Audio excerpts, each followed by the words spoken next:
امروز ما هم پودر نسکافه فوری و اقتصادی آموزش بدم که با کمتر از 100,000 تومان به اندازه 300-400,000 تومان پودر نسکافه درست کنید که از بازاری ها خیلی خوشمزه تر و به صرفه تره.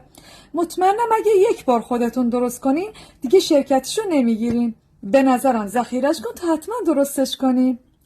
یک فنجون پودر قهوه فوری یا قهوه گلد که به این شکل دونه های درشتره رو میریزیم توی غذاساز یا هر وسیله که داریم. یه فنجون شیر خشک قنادی که اکثر لوازم قنادی فروشی ها دارن و یه فنجون شکر رو با هر وسیله که داریم میکس میکنیم تا کاملا پودر بشه. به همین راحتی. دیدین چقدر آسون بود؟ میریزیمش توی ظرف دربسته و تو محیط آشپزخونه نگهداری میکنیم.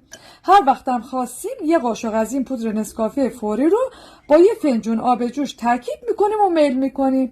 فوق العاده خوشمزه است. امیدوارم شما هم درست کنید لذت ببرین. راحله خاوندی هستم.